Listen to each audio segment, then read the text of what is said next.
Shame! Shame! Is he really gonna fat shame cars? Yes, I am. Safety and gizmos and comfort and electrification have all made our cars heavier than before. Sure, I can understand that. But some of these porkers out there, man, I'm telling you, have gotten downright obese. Hey guys, I'm Stipe, and these are the top 7 cars that are just too heavy. Let's shame them. It's your favorite game.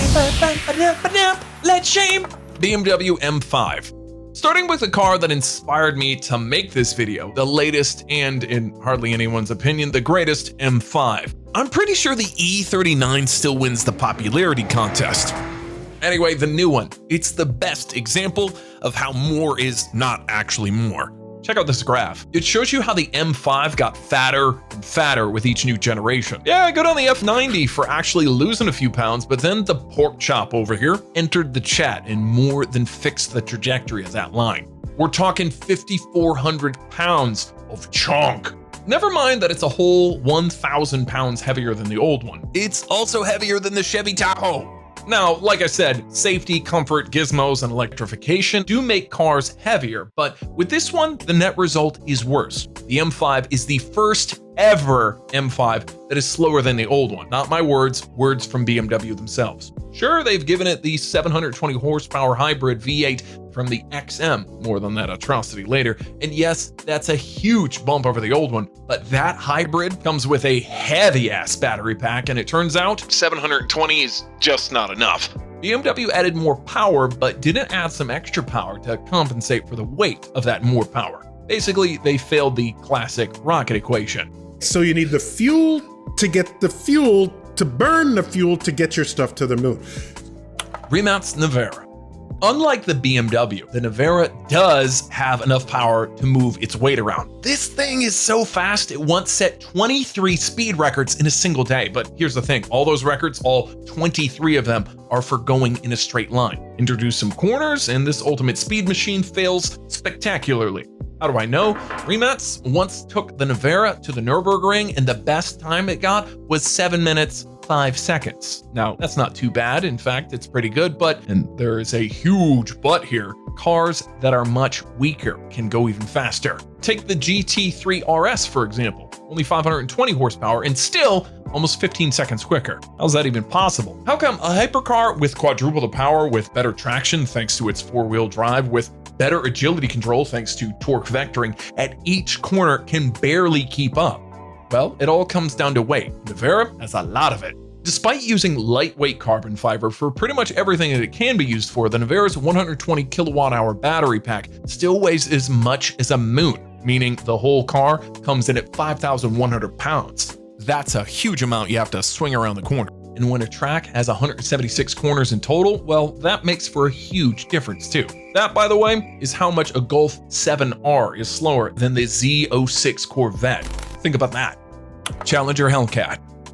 Not that it matters, but I bet that you have no idea just how heavy these Hellcats really are. I thought somewhere around 3,800 pounds, but no, it's 4,500. That's over 2 metric tons, which in my book is in the SUV territory.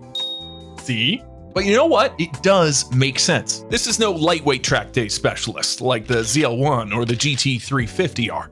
Hellcat is just a crude, dumb, and honestly, despite the production year, a really old school kind of muscle car. No high tech, no modern stuff in here, just brute forcing its way around. Carbon fiber? Not in our budget. We use full fat, all American steel. America! Hybrid tech? Bless you. Downsizing? We put a 2.7 liter supercharger on top of a 6.2 liter Hemi V8. Are we doing it right? And then there's the sheer size of it. While there were only 3 modern muscle cars, one of them sure was more muscular than the others. Even without the wide body kit, the Challenger is far longer, wider, and taller than both the Mustang or Camaro. It dwarfs them. Well, with size comes weight. No way around it. But here's the thing, that's exactly how the buyers like them. Dodge gave them the option to remove all the passenger seats from the Demon version, you know, make it lighter and even faster, but out of 3,315 cars sold, only 16 buyers chose that option. It's basically like when people say, eat a salad, you'll live longer. Yeah, give me that double deep fried cheeseburger instead. Continental GT3 R.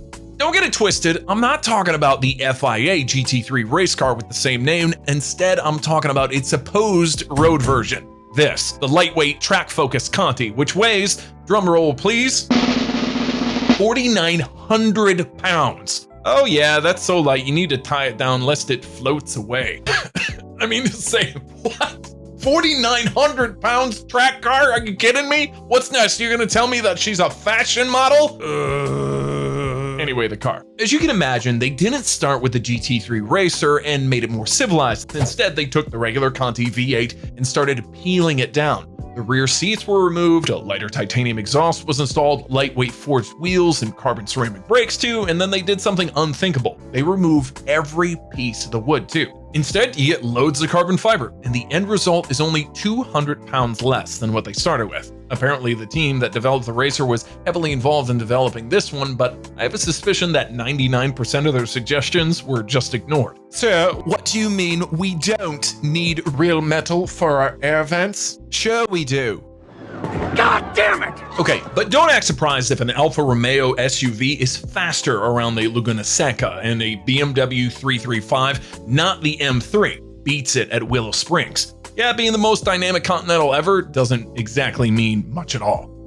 Mercedes SL43. Do you know what the SL stands for? Sport Light. Sport Light. And while it did start as such back in the 1950s, that name lost all its meaning once Mercedes started putting 7.3-liter V12 engines in them. Since then, the SL had become this super luxurious beefcake full of power tech, and to hell with what the name means. Take the latest 63S E-Performance version. Over 800 horsepower and 4,800 pounds of roided up madness. This is madness.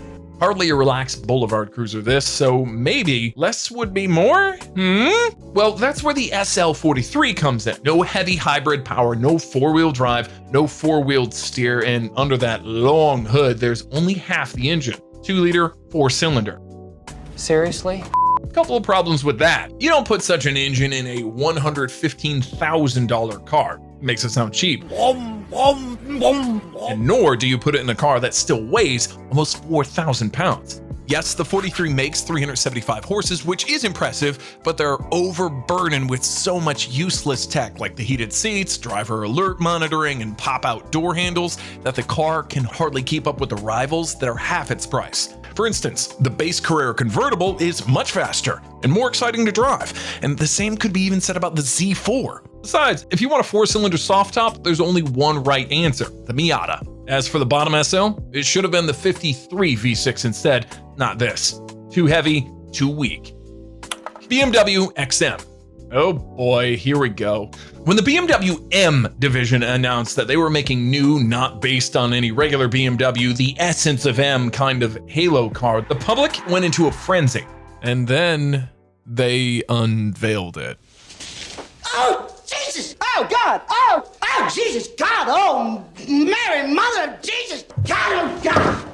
That's what the motorsport division is all about? Making grossly oversized, gross to look at SUVs? Yeah, I don't care that it's the most powerful BMW ever made, because it's also the heaviest one too. And those two things don't go well together. Case in point, the Bavarians went to the Pikes Peak event with the aim of taking down the record for the fastest production SUV. But the only thing they took down were a couple of trees when they crashed into them.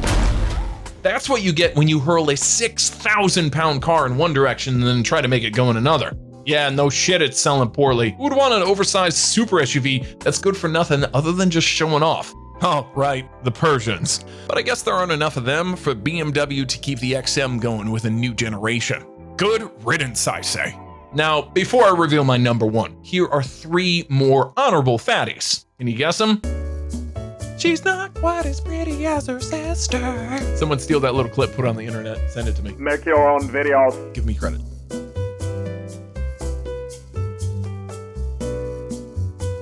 And at number 1, Hummer EV. Let's not beat around the bush and come clean right away. The Hummer EV weighs 9,600 pounds. Wow!